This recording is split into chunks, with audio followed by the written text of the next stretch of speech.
Ça y est, on est en direct. Donc, pour votre information, on a rencontré les différentes personnes qui vont se présenter, chacune une heure, avec une heure de décalage. Il y a Gilles Corso qui doit commencer, mais qui en ce moment affronte un problème de micro et de caméra. Donc, pour l'instant, il n'est pas encore sur la salle. Et le principe est surtout de permettre d'exposer des idées autres que celles du système actuel. Le système actuel, c'est un système de république qui est basé sur une constitution de 1958 et qui a été légitimement annulée par le traité de Lisbonne. Ce qui fait que clairement, la France est pour l'instant sans gouvernement légitime. Et de ce fait, il y a toutes ces récriminations de gens de toutes sortes, du fait que les dirigeants actuels, se sentant hors de la République, ce sont donc des gens hors la loi, et ces gens hors la loi en ont profité depuis 15-20 ans pour imposer un certain nombre de lois, de règles, etc., qui sont illégales. Et c'est une situation très difficile à gérer maintenant. Et donc, comme il y a des événements prévus pour le 10 septembre et éventuellement pour l'année prochaine, on essaye de préparer à l'avance une coalition des meilleures idées pour les confondre toutes en une seule, qui seront menées par une des personnes présentes ici. Donc, on attend Gilles Corso, qui est manifestement connecté. Vous ne le voyez pas, mais moi je l'ai sur la chaîne StreamYard sur laquelle on est, et qui a des difficultés pour connecter ses appareils, connecter micro et caméra. Donc, on est pour l'instant en attente.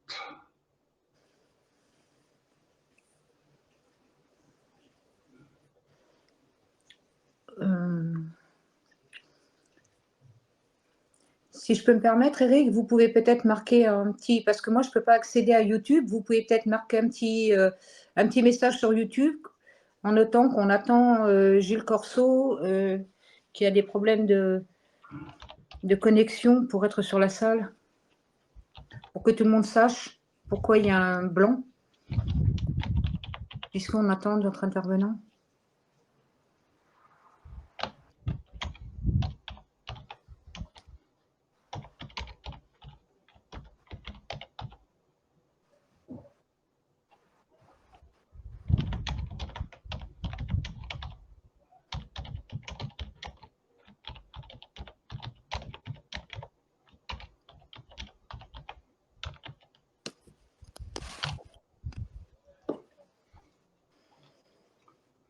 Alors, est-ce que c'est possible de... Ah oui. Gilles Corso est en difficulté pour se brancher, nous sommes en attente de sa venue. Alors, comme Gilles Corso représente surtout un mouvement des Gilets jaunes, j'en ai profité ce matin pour aller faire une visite sur un rond-point où les Gilets jaunes sont installés depuis des années maintenant. Et pour être honnête, je suis un petit peu déçu, en tous les cas par ce groupe-là. Un groupe de personnes âgées qui sont là à se retrouver pour boire un coup tous les samedis matins, et assez médiocre, avec qui aucune discussion n'est possible, n'est autorisée. Il refuse absolument de réfléchir à la situation de la France, de réfléchir à la République, au système actuel, et sont complètement bloqués, fermés dans leur système. Et leur système, c'est rien, c'est juste récriminer. Récriminer, récriminer sans cesse, mettre des panneaux partout, Macron dégage, comme si Macron était le seul responsable. Alors, j'en profite là, puisqu'il y a des gens qui sont en train de nous écouter, pour rappeler que lorsque vous avez deux personnes ensemble, l'une qui a 40 ans, l'autre qui en a 15, il est bien évident que c'est celui qui a 40 ans qui, sur un plan personnel, drague celui qui en a 15, mais sur un plan philosophique ou conceptuel, c'est pas le gamin de 14 ans qui mène la barque, c'est l'adulte. Et l'adulte qui mène Macron jusqu'à devenir président, c'est un adulte qui a énormément de pouvoir, de liens, et qui est soutenu par une classe, par une caste mondiale qui lui permet de faire tout ce qu'il fait. Et donc cet adulte est le vrai dirigeant de la France. Macron n'est que le présentateur des idées de cet adulte qui, ça a été confirmé par plusieurs ministres et plusieurs personnes, euh, est le vrai décideur des ministres, etc. Donc c'est lui qui choisit qui sont les ministres, c'est lui qui les détermine, etc. Macron n'a qu'un rôle secondaire. Donc quand ces gilets jaunes réclament à tout prix que Macron dégage, alors Gilles Corso, je vois, continue à faire des efforts pour essayer d'entrer, mais il n'a toujours pas la caméra et son micro. Et son micro. Donc pour l'instant, on ne peut pas le faire entrer. Si au moins il avait son micro, exceptionnellement, on pourrait le faire entrer pour qu'il soit simplement en... Ah, un deuxième essai maintenant.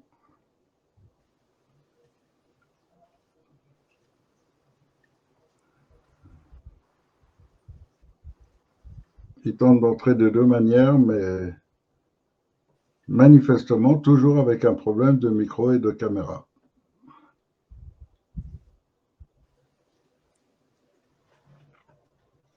Ah oui.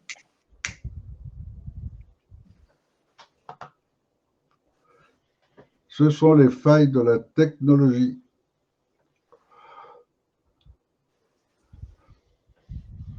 Une technologie qui paraît magnifique lorsqu'on en lit les détails, mais qui au moment de fonctionner, souvent pose des problèmes.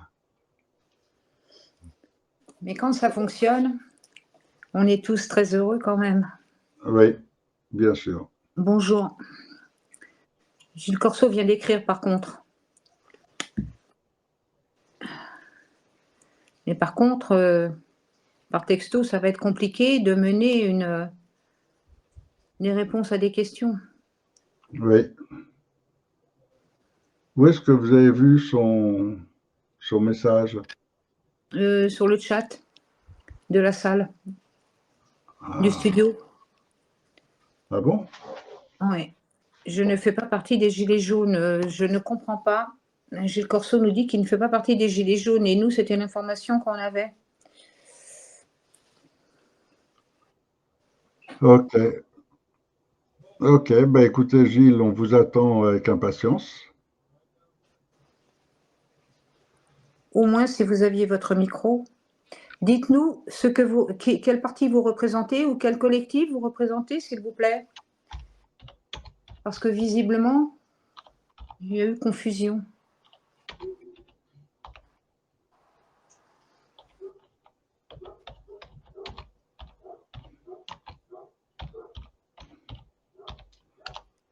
Alors lui nous entend, d'après ce que je comprends. Ah, peut-être que là. Lui nous entend, puisqu'il a répondu qu'il ne faisait pas partie des Gilets jaunes, c'est qu'il a entendu ce que vous avez déclaré. Oui, oui, Oui. oui. Et vous m'entendez, vous, ou pas? Là, on vous entend. On vous Voilà. entend, c'est bon. Alors, moi, je représente moi-même, je veux dire. Donc, je me présente pour donner le pouvoir au peuple. Et pour faire simple, ça va pas être compliqué. C'est me présenter pour que les lois, ça soit les lois du peuple. Et tout simplement, que l'Assemblée générale voit les lois du peuple et pas les lois de ministre ou de président. Donc voilà, ça se résume à ça. Parce que je pense que tout le monde a des solutions à proposer. Et plutôt que de se jeter les pierres les uns sur les autres, je pense qu'en s'unissant et en construisant des choses selon notre expérience, on pourra enfin avancer. Et on le voit justement à l'Assemblée nationale en ce moment, où ils se tirent chacun la couverture et qu'on n'avance plus et qu'on recule. Voilà. Donc c'est tout simplement, ma candidature est tout simplement pour enlever la direction à ce système et pour donner vraiment le pouvoir au peuple. Ça se résume strictement à ça et c'est pas plus compliqué que ça. Alors, Monsieur Corso, est-ce que vous permettez que je vous pose quelques questions à ce sujet? Allez-y. Les forces de Oui. l'ordre ont entendu. Attendez, nous avons un téléphone là qui vient perturber. Les forces de l'ordre ont entendu l'appel du peuple. Ils ont sécurité l'Élysée et Matignon. Et c'est votre premier jour à l'Élysée. Que faites-vous ce jour-là prioritairement? Je dirais que déjà, pour la police, que ce soit la police ou l'armée ou elle doit pas obéir aux directives des dirigeants. Elle doit obéir à la volonté du peuple. Et par rapport à ça, on le voit, ce qui s'est passé. Bon, je fais pas du tout partie des gilets jaunes. Quand les gilets jaunes ont manifesté et qu'on les a massacrés en quelque sorte ou quoi, tout ça pour avoir plus de droits ou plus d'argent pour arriver à vivre. La police, la gendarmerie ou n'importe quel service public aurait dû avoir son opinion et les directives selon le peuple. Et je regrette, moi je trouve que c'est quand même un peu dégueulasse de taper sur des gens qui manifestent parce qu'ils crèvent de faim. Donc voilà. Après, moi j'en veux pas à la police ou à la gendarmerie ou au CRS ou à tout comme ça, parce que malheureusement ils suivent les ordres. Voilà. Et c'est ça qu'il faut changer, tout simplement. Tout à fait. Donc, vous donneriez l'ordre à l'armée, à la police d'obéir à la volonté du peuple le premier jour, dès le premier jour, quoi, en vérité. Ah oui, oui, en fait, euh, que ce soit la police ou même l'armée, après, ce qu'il faut savoir, c'est que la priorité quand même, c'est la protection de ce pays. Parce que c'est vrai que le peuple, quand je dis le peuple, c'est quand même vivre en communauté et vivre ensemble pour avancer. Maintenant, si c'est pour s'unir, pour détruire ce qui existe, c'est pas forcément constructif. Donc voilà. Maintenant, la police et la gendarmerie, comme l'armée, ils devraient déjà informer ce qui est interdit de nos jours sur ce qui se passe réellement, parce que c'est ça aussi qu'il faut voir, c'est que en fait les militaires, la police ou quoi, voient des choses, mais qui peuvent pas expliquer aux gens ce qui se passe. Donc automatiquement, les gens, ils ont leur opinion selon les médias ou selon les informations qu'ils ont, mais c'est pas forcément ce qui se passe en réalité. Donc voilà. Donc, Et un autre point oui. Après, je veux pas je vous laisse, voilà. Donc c'est par rapport. Je pense non, que j'ai répondu donc à en fait, votre question. pour vous, c'est donner à la police le droit d'informer la population de ce qui se passe internationalement. Nationalement, internationalement, et pour qu'en fait, parce qu'en fait, on peut pas prendre une décision, je pense, si on n'a pas toutes les informations. Et je pense que chaque personne a quand même une capacité de raisonner et de prendre les bonnes décisions ensemble. Donc après, il va y avoir toujours des conflits entre personnes parce qu'il y a toujours des désaccords, c'est normal. Mais après, moi, je suis pour que chacun prenne ses décisions, mais on assume ses décisions. C'est parce que, je donne un exemple, il est trop facile de dire il faut aider un tel ou il faut faire ceci ou faire cela, et en fait, c'est les autres qui payent ou c'est les autres qui en pâtissent. Donc, quand on prend une décision, on l'assume. Et c'est ça, pour moi, être adulte, c'est prendre ses décisions, et c'est pour ça que moi, je veux donner le pouvoir au peuple, mais on assume ses décisions. Voilà, tout simplement. Donc, je pense que la police ou l'armée, en informant les gens, je pense qu'ils vont prendre des bonnes décisions. Voilà. D'accord. Et vous définissez comment la position de la France sur le plan international? Mauvaise. Déjà, Mauvaise. mauvaise dans plusieurs points de vue. Déjà par rapport à l'image qu'il apporte, mais que ça soit aussi financier, tout ça. Je veux dire, la France a d'énormes capacités par son histoire, par son patrimoine, par ses techniques et tout. Et malheureusement, c'est exporté et on est en train de perdre même l'agriculture. Je veux dire, il y a tout le monde qui en pâtit parce qu'il y a des mauvaises directives et malheureusement, on donne des subventions ou des aides pour faire taire les gens. Voilà, et c'est toujours certains qui en profitent aux dépens des autres. Donc, Ouais, tout à donc voilà. Mais l'image de la France par rapport au niveau international est très mauvaise. Et il faudrait changer ça, quoi. tout à fait. Donc, si vous prenez la position donc, à l'Élysée, vous décideriez quoi concernant les organismes internationaux? Alors, là, vous avez posé une très bonne question pour moi. En fait, moi, je décide rien, moi. Je donne mon opinion comme je fais à cet instant, mais moi, je décide rien. Moi, je suis là pour donner la décision au peuple. Après, le seul truc qui va se passer, c'est que je dirais que il y aurait plus. Moi, mon but, ce serait peut-être d'enlever le Sénat, tout ça et tout, et que en fait, les députés de l'Assemblée nationale votent les lois du peuple.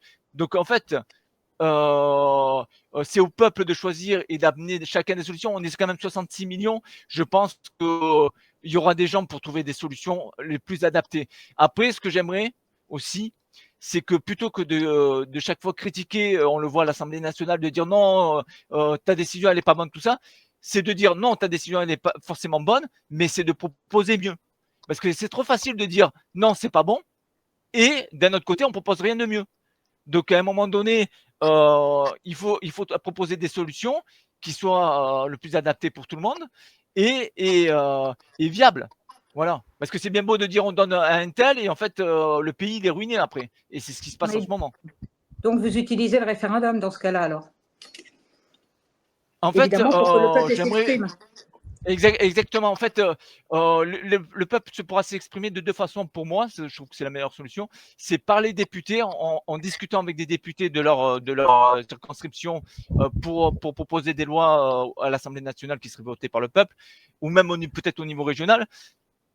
Mais ce que j'aimerais, c'est que, vu qu'on est quand même au 21e siècle, qu'on peut faire quand même pas mal de choses, c'est que les gens puissent voter via des sites internet ou quoi, de prendre, et ça permettrait en même temps de savoir leur choix. C'est Voilà. ça. Donc en fait, c'est ça. C'est qu'en fait, chaque citoyen, par exemple, je sais pas, moi, on propose une nouvelle loi ou quoi, chaque citoyen peut donner, s'il veut voter, il vote. S'il veut pas voter, il vote pas.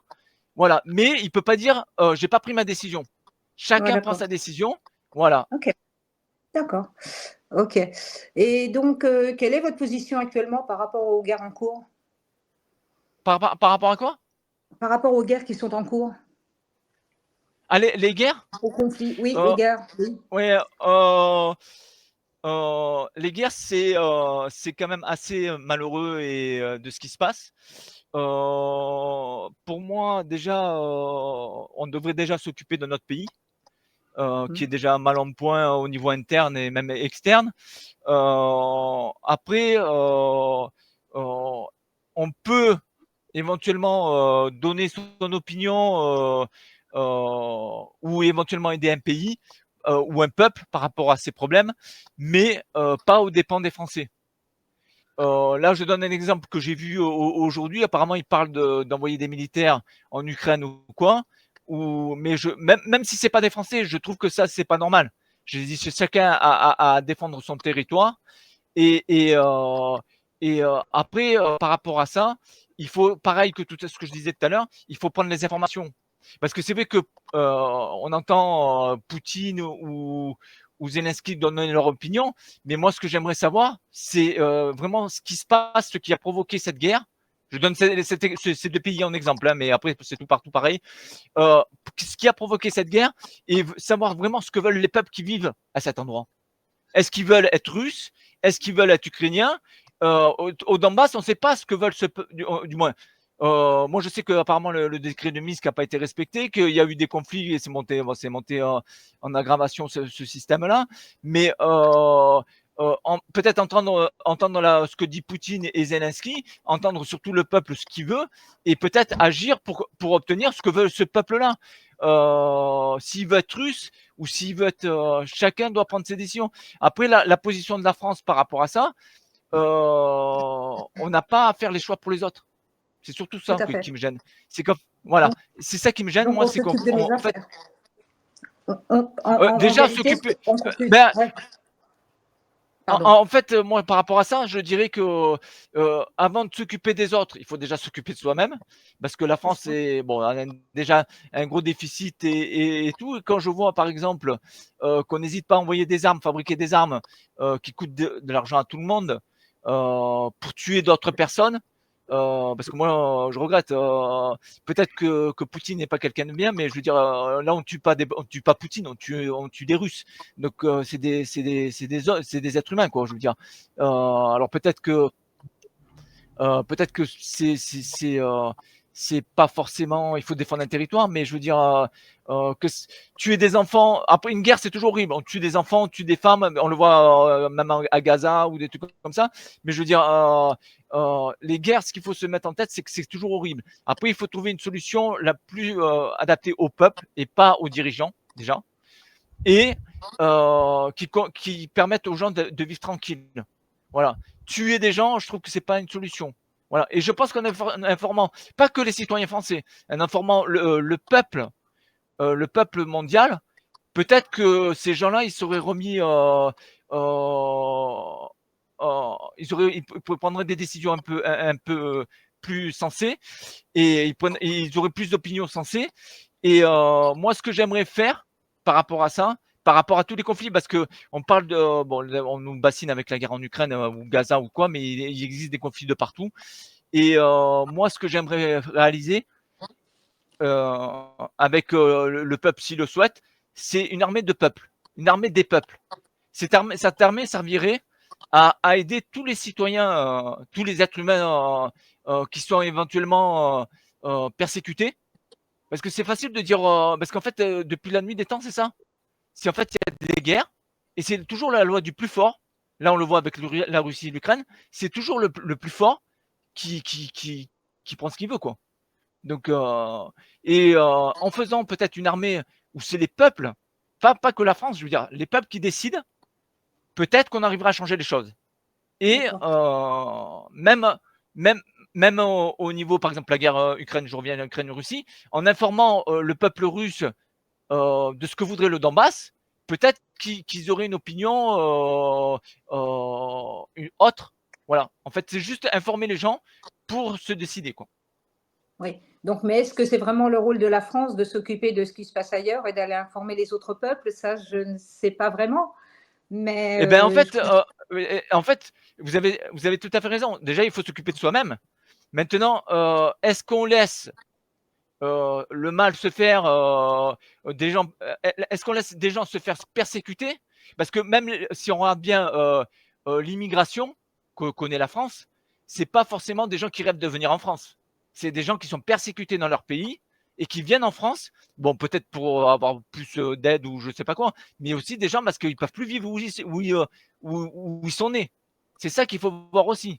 Donc, peut-être écouter les histoires même des immigrants, des immigrés, tout ça, savoir pourquoi ils viennent en France et ce qui se passe dans leur pays pour qu'ils aient une meilleure vie même dans leur pays. ça, Parce ça, je dois dire, on parle de guerre. Oui. ça, c'est la doxa officielle des gouvernements. Maintenant, est-ce que c'est vraiment réel dans leur pays? Ça, c'est moins sûr. Mais bon, c'est pas à moi Oui, de, oui, c'est ça. Et c'est de ça. faire Et oui, mais c'est ça. Et voyez ce que vous dites là, c'est important. En fait, on entend les médias, on entend les partis politiques qui nous mettent les uns contre les autres ou un truc comme ça. Mais si on envoyait ne serait-ce que, je sais pas moi, des reporters ou des gens informer les peuples de vraiment ce qui se passe, la réalité et pas des histoires, peut-être que les gens pourraient prendre de meilleures décisions. Parce que c'est vrai que là, comme vous dites, on nous dit, les politiques nous disent des choses. Même là, par exemple, Bayrou nous bassine en disant que la France est ruinée ou un truc comme ça. Est-ce que c'est la vérité? Est-ce qu'on est vraiment au pied du mur? Ou est-ce que c'est plus grave que ce qu'il dit? Voilà, on a les retours des médias et des politiciens, mais et d'ailleurs, ce qu'il faudrait faire, c'est faire un diagnostic vraiment de ce pays, voir vraiment où sont les problèmes et où part l'argent. Et là, je pense que on aurait des sacrées surprises, je pense. Voilà. Et là, on pourrait résoudre des problèmes. Oui, tout à fait. Donc, pour revenir donc aux problèmes intérieurs, quelles seraient vos priorités concernant les problèmes qui se passent effectivement en France? les priorités sur Euh, lesquelles ouais, vous agiriez directement, très vite. je Quels sont dirais les que bon problèmes là c'est prioritaires? alors alors là à chaque fois je vous donne mon opinion, mais à chaque fois comme je vous dis, moi c'est plus le peuple qui doit décider, ouais, de comme ça, hein. Mais par à moi, je pense que ce qu'il faudrait faire, heu, bon après, là on parle beaucoup de la France, mais pour moi le problème le plus grave que l'humanité connaît, c'est par rapport au changement climatique. Ça, pour moi, c'est un truc, qui est assez grave et malheureusement, on résoudra pas le problème parce que c'est un business et comme c'est un business et comme tout le monde s'en fout tant qu'il n'est pas touché, on commence à le voir avec des feux, des inondations, tout ça et malheureusement, on résoudra pas le problème, si on n'agit pas de façon intelligente. Il y a beaucoup de scientifiques qui donnent des alertes, mais malheureusement, il y a pas de solution proposée et là, c'est quand même assez inquiétant et des fois des solutions qui sont, moi je le vois avec les incendies tout ça, qui sont pas forcément adaptées. Mais bon et pour moi le truc qui serait important pour la France à faire, c'est par rapport, à la sécurité et que les gens puissent vivre tranquilles. Et après aussi, que les gens qui travaillent aient, un revenu correct et qu'ils puissent vivre correctement de leur revenu. Pas, qu'ils aient juste, à payer leur nourriture, leur loyer et leur carburant, pour aller travailler et en fait, du moment, il leur reste plus rien. Donc et là, je parle pour ceux qui travaillent, mais aussi pour les retraités. Donc c'est pas normal qu'à la fin du mois, on n'a pas de et encore des fois, c'est avant la fin du mois, on n'a pas de quoi vivre, quoi, en Tout travaillant. à fait, oui. Alors justement, pour revenir un petit peu sur ce que vous disiez précédemment, quelle sera votre gestion de l'immigration? Ah, la gestion de l'immigration, là, c'est pareil, je laisserai le peuple choisir, mais ce qui est important pour moi, après il y a différentes sortes déjà d'immigration parce qu'il y a c'est surtout par rapport à l'immigration, il y a différentes sortes d'immigration. Il y a l'immigration, de gens qui veulent s'intégrer, qui veulent travailler en France et là, je dirais que c'est quand même assez positif parce que, ça permet d'évoluer et de rencontrer de nouvelles cultures éventuellement. Après, il y a des immigrés qui sont juste là, pour faire le mal ou pour profiter des aides et là, je pense que cette immigration-là n'est pas forcément utile. Donc moi, je suis pas forcément pour une immigration contre une immigration, dire non. Après, moi, je suis plus pour aider les immigrés, c'est-à-dire pourquoi ils viennent en France, et essayer de voir pourquoi, je sais pas moi, par exemple, ils sont persécutés dans leur pays, les aider pour qu'ils puissent vivre tranquilles. Après, s'ils viennent par exemple en France, leur donner les mêmes droits que les Français, c'est-à-dire pas des trucs gratuits, pas des aides sociales gratuites que les Français n'ont pas. Voilà. Tu veux te faire soigner, il faut que tu travailles comme tous les Français. Voilà. Très bien. Donc et concernant la sécurité, ce qui est un petit peu aussi, dans le droit fil concernant, enfin, ce qui se rattache un peu à Oui, l'immigration, parce qu'il y oui, a beaucoup qui rattachent la sécurité avec oui, l'immigration. alors là, ouais, c'est ça, mais après c'est pas forcément, bon après là, c'est pareil. En fait, vous avez pas donné un point intéressant, c'est que, la sécurité, les soucis, c'est pareil, là, il faut être informé. Là, c'est pareil, on est formé par rapport aux médias, aux politiciens, mais il faut être vraiment informé quel type de personnes sont violentes, commettent des infractions, tout ça, et s'occuper de leur cas. Voilà. Après, D'accord. le problème, c'est de la justice. Voilà, la justice, malheureusement, ne juge plus sur des faits. Elle cherche Mmh. des excuses pour pas mettre des gens en prison. Des gens qui devraient partir, et, ils sont toujours là et c'est beaucoup trop lent. Voilà et la police, même le travail de la police, tout ça, qu'ils arrêtent ces gens-là, malheureusement, des fois, ils sont relâchés, tout ça. En fait, c'est des coups de couteau dans l'eau, je dirais. C'est du temps est perdu pour rien. Voilà, alors Oui, qu'il suffirait d'avoir des règles assez simples pour tous.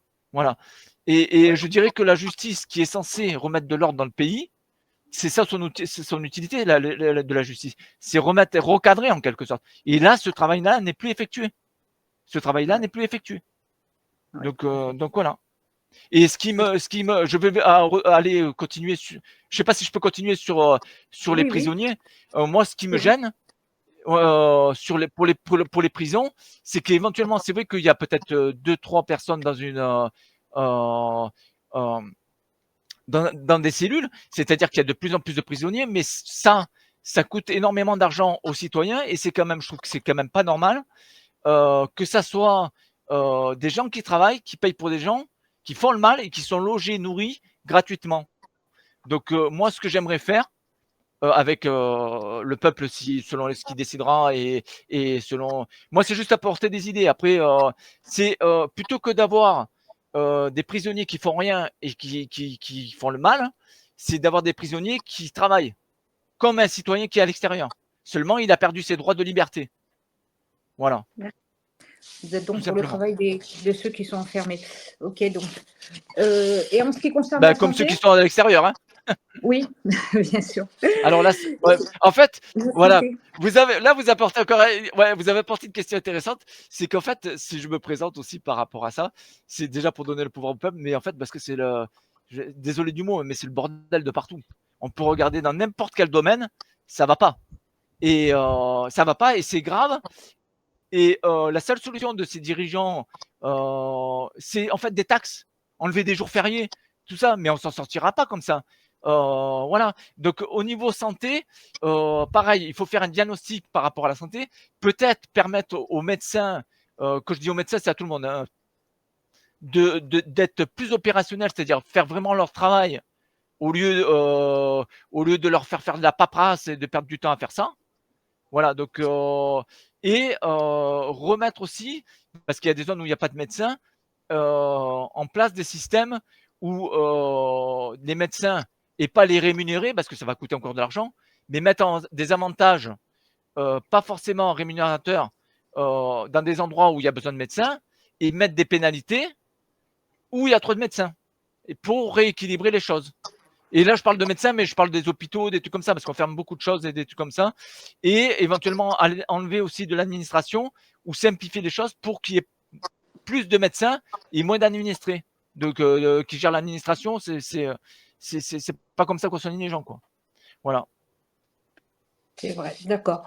Et en ce qui concerne ce grand sujet de l'éducation nationale, qui est à l'ordre du jour actuellement, la rentrée Alors là, scolaire vient d'avoir lieu et tous les soucis avec. alors, ouais, en fait, là, je dirais, pour moi, et, je dirais presque que c'est la seule solution, c'est l'instruction et l'éducation, c'est la clé de tout. Que ça soit au niveau, c'est pour ça que je parlais tout à l'heure de par rapport aux guerres, d'informer les gens, tout ça. Pour moi, c'est la solution de tout, c'est d'informer les gens et d'essayer de les raisonner. Bon, il y a des gens que malheureusement on peut pas raisonner parce que ils ont leurs idées, ils veulent jamais changer de leurs idées. Mais ce qui est grave pour moi pour l'éducation nationale, c'est que déjà on n'écoute pas les professeurs, déjà d'une, et en fait on leur apprend pas aux enfants à devenir des adultes et surtout on leur apprend pas ce qui va leur servir dans la vie. C'est-à-dire que on leur apprend des choses qu'on leur répète, on leur répète, on leur répète. Et mais je sais pas moi, on leur apprend pas, je sais pas, à jardiner, à tenir une comptabilité, à se défendre ou à défendre les autres, au social, à s'entendre entre eux, au lieu d'être désagréables entre eux. Voilà, vivre, jouer ensemble. Voilà. Alors après, c'est vrai qu'il y a des activités sportives, mais souvent j'ai observé que il y avait des, comment dire, des liens et les autres, certains étaient rejetés, alors que ça ne doit pas marcher comme ça. Après, même au niveau adulte, moi, ce qui me choque un peu, c'est que, par exemple, pour les femmes, je pense qu'à l'école, on devrait, leur apprendre ce que c'est que d'être mère, plutôt que, en fait, quand on va être mère, se dire punaise, qu'est-ce qu'il faut que je fasse et voilà. Ou même par rapport aux différents problèmes féminins ou masculins, je veux dire. Mais savoir gérer tous ces problèmes-là, plutôt que de parler de sexualité ou des trucs comme ça, mais je veux dire, parler des problèmes qui touchent tout être humain ou maladies. En fait, c'est éduquer les enfants pour devenir de bons adultes, respectueux de les uns des autres et savoir vivre avec les uns des autres et savoir affronter les problèmes. Or, maintenant, on s'apprend, du moins, d'après ce que je vois, dès que un enfant a un petit problème ou un truc comme ça, c'est quelqu'un qui est qui est malade ou alors que il n'est pas forcément malade, il a juste besoin de plus d'aide et puis voilà. Et je pense qu'il faudrait, au lieu de leur rabâcher des choses, leur permettre de s'épanouir spirituellement et physiquement et faire ce qui leur plaît. C'est ça le truc, c'est que les enfants, faut qu'ils aillent à l'école par envie, pas parce que ils sont obligés quoi. Oui, donc les travaux pratiques, comme, il pouvait y avoir il y a une cinquantaine d'années, des travaux Oui, pratiques, c'est ça, sur sur c'est l'ouverture ça, de la vie, c'est quoi. Voilà, c'est et ça, pas forcément que leur c'est inculquer c'est des ça, notions. des travaux pratiques. Exactement, des travaux pratiques, mais je veux dire, bon, moi je donne quelques idées, mais je veux dire, même les enfants, la plupart du temps, on fait des métiers qu'on a entendu parler ou qui nous sont venus par nous-mêmes. Mais je veux dire, si par rapport aux enfants, on leur disait, ouais, il existe tout ça, ou différents planètes, ou des, peut-être que l'enfant il aurait plus envie parce qu'il trouverait un truc qui lui plaît plus. Donc, plutôt que d'imposer, parce que c'est ça en fait, on impose des directives à des enfants qui n'en veulent pas forcément. Voilà. Et d'ailleurs, l'effet, parce qu'on le voit sur l'effet sociétal, déjà on le voit au niveau comportement, mais on voit en fait que il y a plus de grandes personnes. Quand je parle de grandes personnes, c'est que par exemple, il y a un moment donné dans notre histoire, on a eu de grands écrivains, on a eu de grands peintres, on a eu de grands inventeurs ou des trucs comme ça. Et malheureusement, maintenant on se dirige vers un domaine, on dirige les jeunes vers un domaine, et s'ils réussissent, tant mieux. S'ils réussissent pas, et ben on les met en quelque sorte à l'écart. Alors qu'il faudrait peut-être savoir ce qu'ils veulent et les diriger par rapport à ce qu'ils veulent. Et pour vous, alors le rôle de la famille, il se situe comment et quel est le rôle de la famille dans ce nouveau système, qui serait, beaucoup plus Ouais, ouvert pour une gouvernance du peuple? bah là c'est toujours pareil, c'est au peuple de décider. Mais je pense que ça se passerait aussi à l'école. Parce que malheureusement, je me rends compte que les histoires de couple et tout, on le voit par rapport au nombre de divorces et au niveau aussi des enfants, au niveau éducatif et tout. Je pense que à l'école, dès l'école, il faudrait apprendre, comment dire, aux filles à vivre avec les garçons, mais de façon respectueuse. Et les garçons, quand je dis les filles, les garçons avec les filles aussi. Et je pense que ça, le respect pour moi dans la vie familiale est très important. Et, parce que malheureusement, souvent les enfants en pâtissent. Et, c'est savoir aussi, comment dire, s'occuper de ses enfants. Parce que faire un enfant, c'est facile. Du moins, c'est assez facile. Après, s'en occuper, c'est une autre affaire. Et je pense que en éduquant les jeunes, bon, je dis pas dans les primaires ou les collèges, je veux dire, mais dans les lycées, déjà leur apporter des directives, savoir apprendre à vivre ensemble, quoi. Parce que malheureusement, c'est pas forcément le cas. Et savoir vivre en couple ou quoi. Et même au niveau adulte, je pense que avoir des gens pour aider ces gens-là quand ils ont des difficultés, ça serait quand même un peu plus viable. Plutôt que de Vous laisser des pensez familles qui se séparent, plutôt que de laisser des familles qui forcément se séparent ou quoi. Je pense que les liens familiaux, ça doit être important, et il faut réapprendre, parce qu'il y a beaucoup de gens qui l'ont perdu. Moi, je le vois quand je fais des formations ou des trucs comme ça. Moi, du moins, moi, je suis marié depuis longtemps. Des gens qui sont encore mariés pendant très longtemps et toute leur vie, quoi, en quelque sorte. Il y a peut-être 30 ans ou 40 ans, c'est arrivé souvent. Dans les jeunes qui ont même 30 ou 40 ans, la plupart du temps, ils sont divorcés ou ils ont refait leur vie plusieurs fois. Et chacun, ça regarde, chacun ça. Mais je veux dire, les enfants, je pense qu'ils en pâtissent un petit peu de cette histoire-là. Oui, vous pensez donc que Donc la voilà. famille doit être éduquée, quoi, en fait, en quelque sorte, et ça doit passer par l'école? Oui, en Par une fait, c'est réapprentissage de la ben, famille, en quelque sorte, d'après ce que je comprends. ouais, enfin, oui, oui, c'est ça, apprentissage de la famille, mais apprendre à vivre les uns des autres. Après, je pense qu'il y a une histoire aussi, malheureusement, on a dirigé l'éducation nationale vers la sexualité, au lieu peut-être de la diriger vers l'amour et le respect d'autrui. Et je pense qu'on changerait les choses. Voilà, donc je pense que d'éduquer peut-être les gens plus vers l'amour et l'amitié, tout ça dans un couple,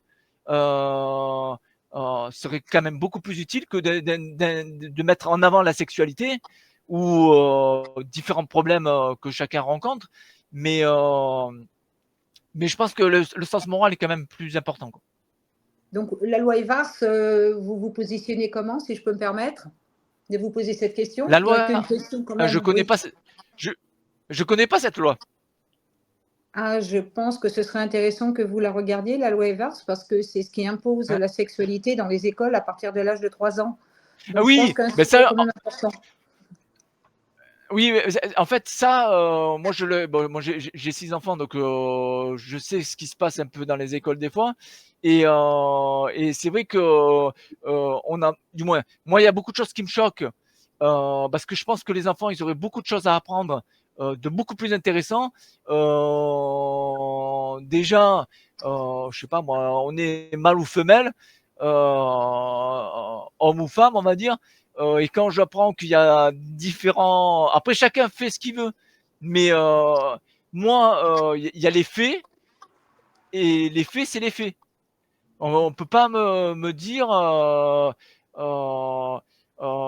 voilà, qu'il existe autre chose qu'un mâle et une femelle. Après, dans l'esprit, on peut être autre chose, mais chacun fait ses choix. Et c'est pour ça que j'aime bien la liberté. Chacun fait ses choix, mais on ne doit pas embêter non plus ses choix pour les autres, Ben, la envers les question qui autres. se pose, Voilà.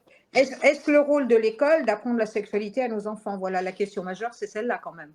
Ouais. En fait, je pense que en fait, je pense que la sexualité, parce que les parents, ils ont peut-être des fois du mal par rapport à ça, apprendre aux enfants comment ça marche, le fonctionnement, et euh, les dangers aussi de la sexualité. Parce que c'est vrai qu'on n'en parle pas forcément, mais à l'école. Mais je trouve que et puis parce que c'est vrai qu'on incite les enfants à la sexualité, éventuellement on explique par rapport au rapport, tout ça, mais je pense qu'on devrait peut-être leur expliquer aussi les maladies, les risques, et aussi euh, les effets que ça peut avoir à plus ou moins long terme. Donc voilà. Mais comme je disais tout à l'heure, il vaut mieux leur apprendre peut-être plus l'amour, l'amitié et le respect d'autrui, tout ce qui est civisme et tout, plutôt que de leur dire des trucs. En plus, ce que vous avez dit, le truc de la sexualité, est-ce que c'est, du moins, la sexualité, elle est utile dans notre vie. Mais est-ce que ce qu'on nous apprend à l'école au niveau sexualité est utile dans notre vie? Je pense pas. Parce qu'il y a sexualité et sexualité. Voilà. Parce que moi, ce que je vois, ce qu'on apprend à mes enfants à l'école, je regrette. Pour leur vie, ça n'a aucune utilité. Voilà. Et alors qu'il y aurait d'autres domaines à aborder. Au niveau sexualité, je parle. Absolument. Bien, écoutez, on va peut-être, voilà, je pense que vous êtes exprimé là-dessus, sur le problème famille, école et puis enfants. Par contre, il y a un sujet grave actuellement, c'est le problème de l'agriculture française Oui. et le problème Oui. des éleveurs. Comment Oui. vous vous positionnez et quelles seraient les mesures que vous prendriez à l'immédiat? Parce que je pense que, bon, on pourrait interroger le peuple, mais bon, c'est quand même quelque chose qui doit être mis en avant et expliqué, quoi. Les problèmes de Oui, l'agriculture et les après, éleveurs. ouais, en fait, je vais parler déjà du Mercosur, ou je sais pas quoi, le truc avec les Brésiliens, tout ça. Donc, ouais, donc ça, je suis complètement contre. Voilà. Donc après, ce qu'il faut savoir, c'est que il y a beaucoup d'agriculteurs qui vivent grâce aux subventions et aux aides, bon, que ça s'appelle la PAC ou d'autres trucs. Et moi, je trouve ça pas normal. Un agriculteur qui travaille, il doit vivre de son travail, et c'est pas normal que qu'en travaillant, il s'en sorte pas. Ça, c'est déjà un déséquilibre fondamental qu'il y a. Et par rapport à ça, il faut protéger les agriculteurs français. Et je vais donner l'exemple de la pomme de terre. Moi, ça m'a choqué quand même. C'est que nous, on paye 4 euros le kilo, on va dire, les pommes de terre, et que eux, ils sont payés 15 euros la tonne. Je veux dire, je veux bien qu'on dise que l'agriculture française est chère, mais là, c'est du foutage de gueule, parce que 4 euros du kilo, c'est 4 000 euros de la tonne. Ouais. Voilà. Donc, on ne peut pas dire qu'on ne peut pas payer nos agriculteurs plus cher. Voilà. Donc, par rapport à ça, c'est clair. Maintenant, ce qu'il faut prioriser, c'est surtout l'agriculture française par rapport à quoi? C'est par rapport, les Français, ils ont besoin de manger. C'est bien beau de ruiner les agriculteurs déjà en leur serrant la vis et en laissant que certains subsister grâce aux aides et aux subventions, parce que ce qu'il faut voir, c'est que la personne qui touche les aides et subventions peut rester agriculteur, mais celui-là qui ne touche pas les aides et les subventions, il disparaît. Et c'est pour ça qu'il y a eu autant de disparitions d'agriculteurs, tout ça, parce que tous ceux qui connaissent pas les aides et les demandes, ou qui demandent pas, ou qui n'ont pas le droit, ces gens-là disparaissent, parce que on peut pas c'est la concurrence déloyale. Voilà, quelqu'un qui touche des aides et une autre personne qui touche pas d'aide, c'est de la concurrence déloyale. Et ça, c'est dans n'importe quel domaine, que ce soit dans le bâtiment, le transport ou n'importe quel domaine. Et par rapport à ça, il faut revenir aussi par rapport à l'agriculture sur une vraie agriculture. C'était une agriculture de proximité et où les agriculteurs prennent leurs décisions.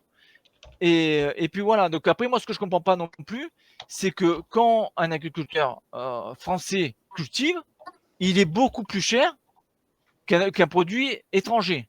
Donc soit il se passe quelque chose qu'on ne sait pas, et c'est pour ça qu'il faut encore faire un diagnostic par rapport à ça, c'est calculer pourquoi un agriculteur français est obligé de vendre beaucoup plus cher qu'un agriculteur étranger.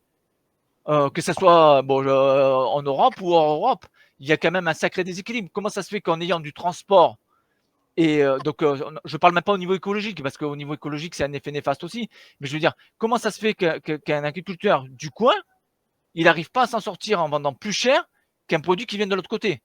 Donc là, il y a quand même quelque chose qui n'est pas normal.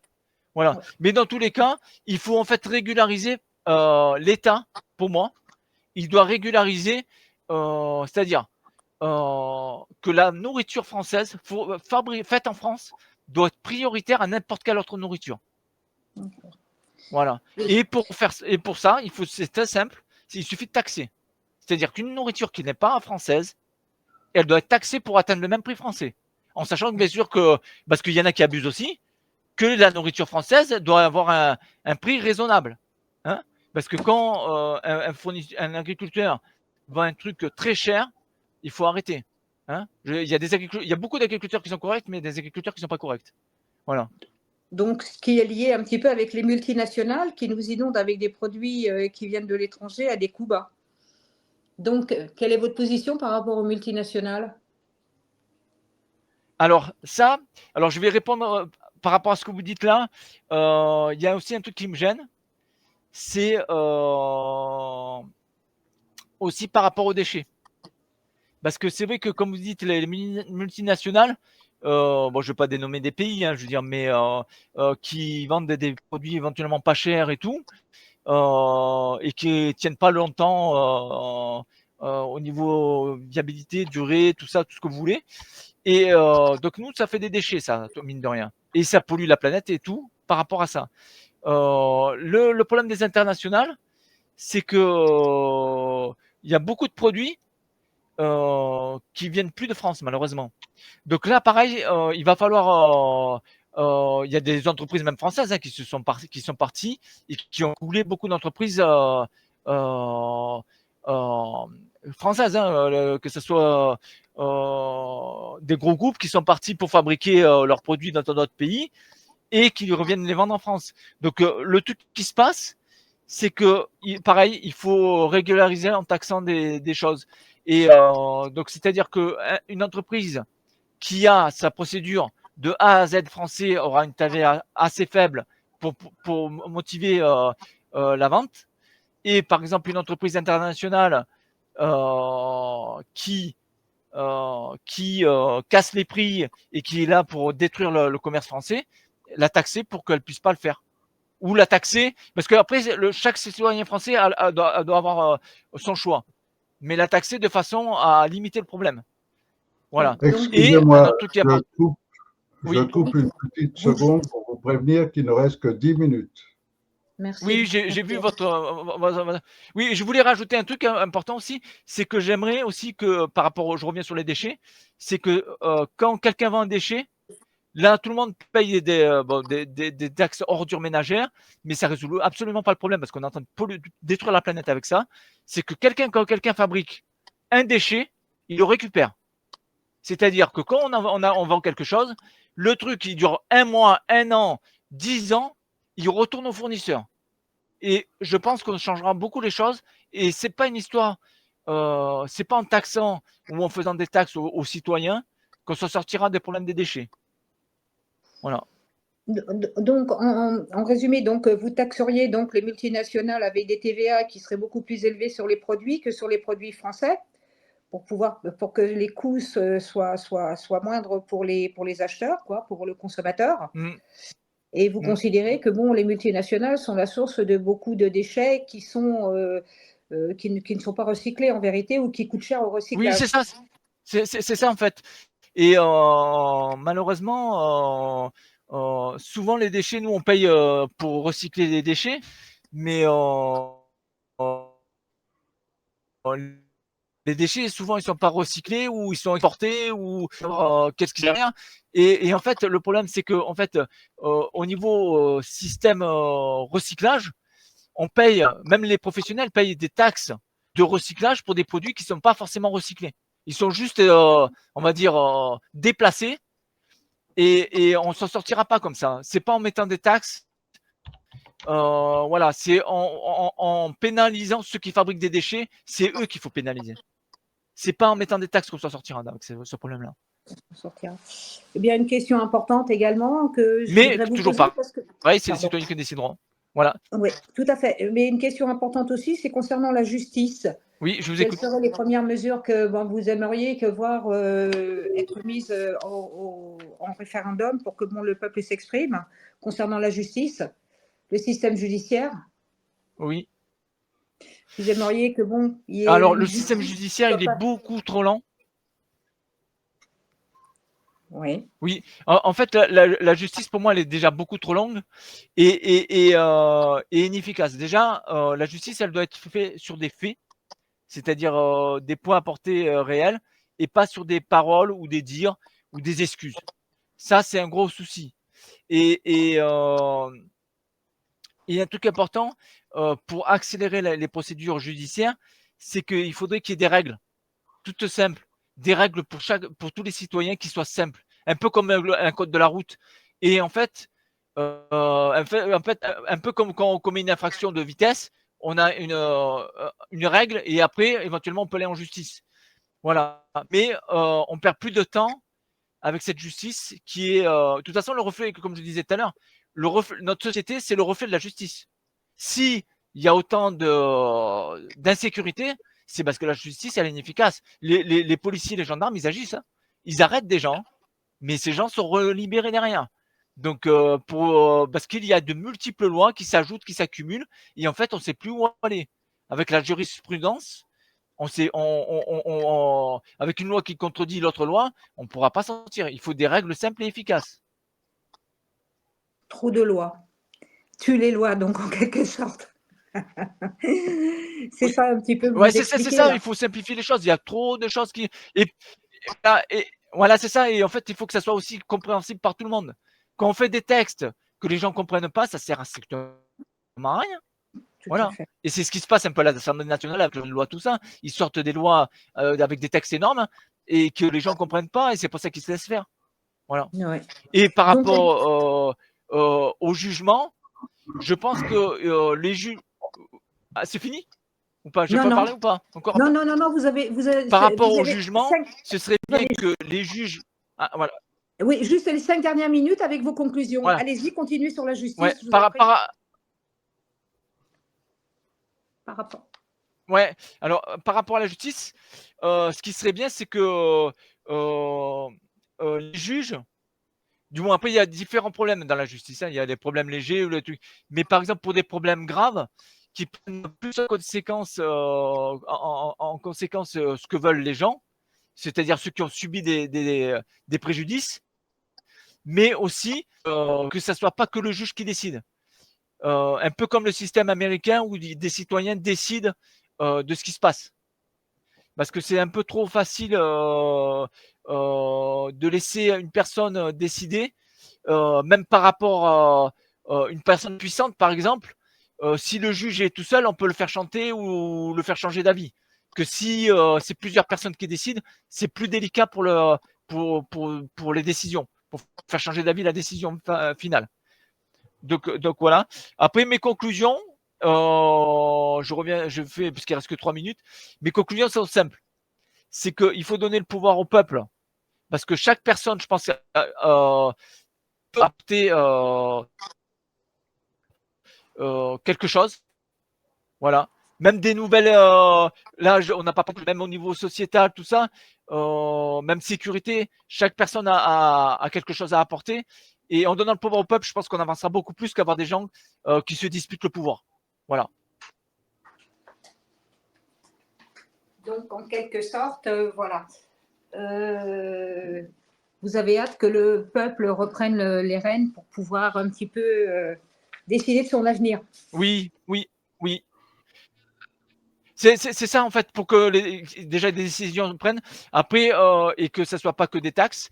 Et moi je préfère le dernier message que je donnerai, je dirais juste ça, l'état climatique de la planète est très grave.